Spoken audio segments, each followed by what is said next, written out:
পেয়েছি তৃণমূল কংগ্রেসের মহান নেতা রুহুল আমিন সাহেবকে। উনি হরিশ্চন্দ্রপুর 1 নম্বর ব্লকের সহসভাপতি। আমরা ওনার কাছে আজকে প্রশ্ন রেখেছি যে 21শে জুলাই যে পালন করা হচ্ছে প্রতি বছর, এই 21শে জুলাই শহীদ দিবস পালন করার মূল উদ্দেশ্য কি? 21শে জুলাই শহীদ দিবস আমরা ঠিকই পালন করছি, গোটা রাজ্য তৃণমূল কংগ্রেস আজকের দিনে পালন করছে।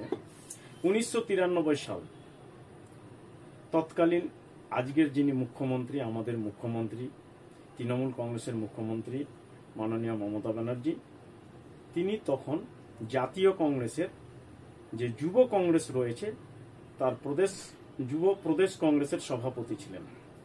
উনার নেতৃত্বে তৎকালীন পশ্চিম বাংলার মুখ্যমন্ত্রী মাননীয় জ্যোতি বসু, উনার কার্যালয় অফিস রাইটার্স বিল্ডিং, সেখানে সচিত্র ভোটার কার্ড, যেটা মানে আপনার কি বলছে এপিক কার্ড চালু করার দাবি নিয়ে রাইটার্স বিল্ডিং অভিযানে গিয়েছিলেন।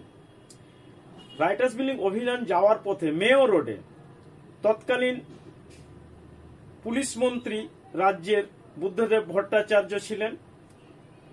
রাজ্যের পুলিশ নির্মমভাবে এই দিদির নেতৃত্বে যারা রাইটার্স বিল্ডিং অভিযানে গিয়েছিলেন, পুলিশ নির্মমভাবে অন্যায়ভাবে 13টি তরতাজা তরুণকে গুলিবিদ্ধ করে হত্যা করেছিলেন। সেটা একটা পশ্চিম বাংলার বুকে একটা কালো দিন ছিল। সেই দিনটাকে দিদি আজও ভুলতে পারেনি, না দিদির সঙ্গে যারা রাজনীতিতে আজও জড়িয়ে রয়েছে তারা ভুলতে পেরেছে। দিদি যখন যেখানে যে অবস্থায় রয়েছে সেই শহীদদের ভুলেনি।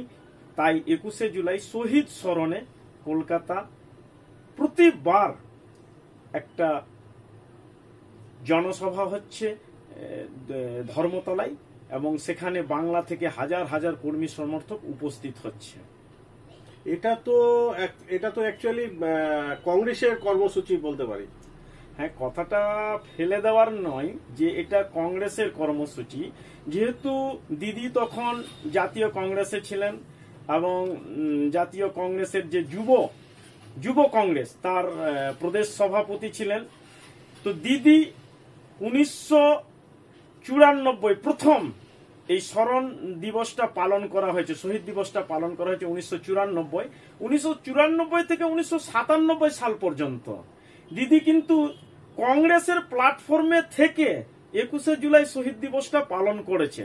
তারপরে কংগ্রেসের সঙ্গে কোনো একটা জায়গায় দিদির মতো পার্থক্য দেখা দেওয়ার কারণে যখন তিনি নতুন দল মা মাটি মানুষের দল তৃণমূল কংগ্রেস দল যখন তৈরি করলেন 1998 সালের 1 জানুয়ারি, তাহলে জানুয়ারি মাসের পরে যে জুলাই মাসটা আসছে, তাহলে সেটা 1998 সালের জুলাই মাস তৃণমূলের প্ল্যাটফর্ম থেকে এই দিনটাকে খুব মানে ভালোভাবে পালন করা হচ্ছে দিদির নেতৃত্বে। তার মানে কংগ্রেসে আর নয়, তখন দিদি তৃণমূলে এসেও দিদির সাথে যারা কংগ্রেসে থাকাকালীন যে 13 জন তরতাজা যুবককে তরুণদেরকে যে হত্যা করা হয়েছিল নির্মমভাবে রাজ্য পুলিশের পক্ষ থেকে, দিদি সেই বেদনা সেই কালো দিনের কথা না ভুলতে পেরে সে 1994 ঘটনা 93 কিন্তু পালন হচ্ছে 94 থেকে আজ 2024 পর্যন্ত। এই যে আগামী 21শে জুলাই যে কলকাতা শহীদ দিবস, আমরা সবাই যাব কলকাতায় এই শহীদ স্মরণে ধর্মতলায় সভা মঞ্চে সে মানে শহীদদের প্রতি শ্রদ্ধা জ্ঞাপন করা হবে। সেটা এটা প্রতিনিয়ত দিদির কথা। আমি যতদিন থাকবো ভুলিনি, ভুলবো না শহীদদের। আর আমরা যারা দিদির সৈনিক রয়েছি, আমরা যারা দিদির দলের কর্মী সমর্থক রয়েছি, দিদির সাথে সাথে আমরাও সেই 13 জন তরুণ তুর্কি শহীদদের আজও আমরাও ভুলতে পারিনি, আমরা ভুলবো না।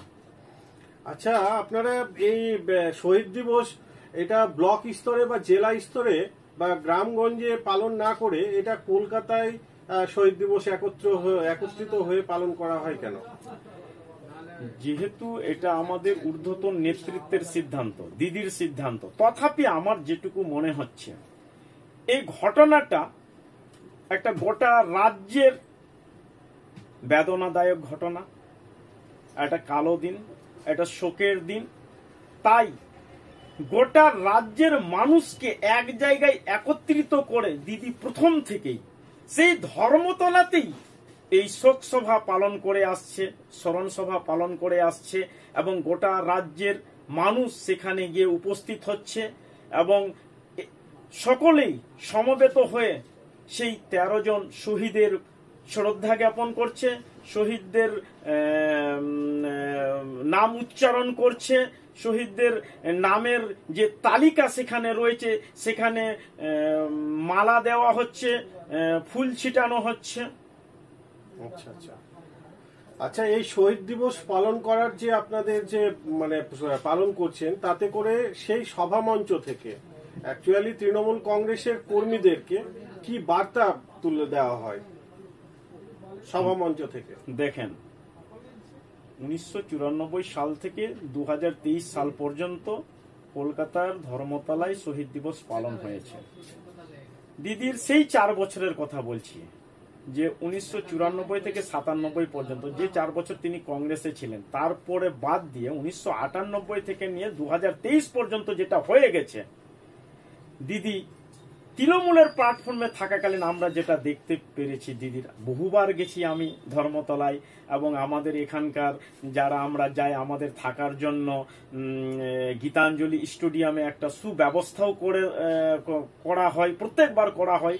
ওখানকার একজন মেজর আছে সম্ভবত সুকান্ত নাকি এরকম নাম আছে, যাই হোক, তো উনিও খুব ভালো পরিষেবা দেন এবং দিদি এবং অভিষেক ব্যানার্জি আমাদের সেই গীতাঞ্জলি স্টেডিয়ামে গিয়ে আমাদের সঙ্গে সাক্ষাৎ করেন, ভালো মন্দ খোঁজ খবর নেন। যেটা আমি বুঝতে পারছি সেটা হচ্ছে কি, যে বছরে একটা দিন শহীদ দিবস যখন পালন করা হচ্ছে, সেই শহীদ দিবস মঞ্চ থেকে গোটা বাংলার তৃণমূল কংগ্রেস কর্মী সমর্থকদেরকে অভিষেক ব্যানার্জি এবং দিদি দুজনেই একটা সুবার্তা দেন। একদিকে কর্মীদেরকে বার্তা দেওয়া হয় আগামী 1 বছর আমরা কিভাবে দলের সুসংগঠন বজায় রেখে আমরা একে অপরে চলতে পারি এবং জনগণের পরিষেবায় আমরা নিয়োজিত থাকতে পারি এবং আগামী দিনে প্রশাসনিক দিক দিয়ে ক্ষমতা পাওয়ার পর, যেহেতু 2011 সালে দিদি বাংলার মুখ্যমন্ত্রী হয়েছেন, পরপর 3 বার মুখ্যমন্ত্রী হয়েছেন, ক্ষমতা পাওয়ার পরেও আগামী দিনে জনগণকে কি পরিষেবা দেওয়া হবে, কিছু কিছু বিষয়ে সেসব জিনিসও তিনি ওখান থেকে তুলে ধরেন। ধন্যবাদ আপনাকে আমাদের চ্যানেলের পক্ষ থেকে। আপনাকেও ধন্যবাদ যে আপনি আমাকে আপনার চ্যানেলে আসার সুযোগ করে দিয়েছেন। আপনাকে অশেষ অশেষ ধন্যবাদ জানাচ্ছি আমার তরফ থেকে।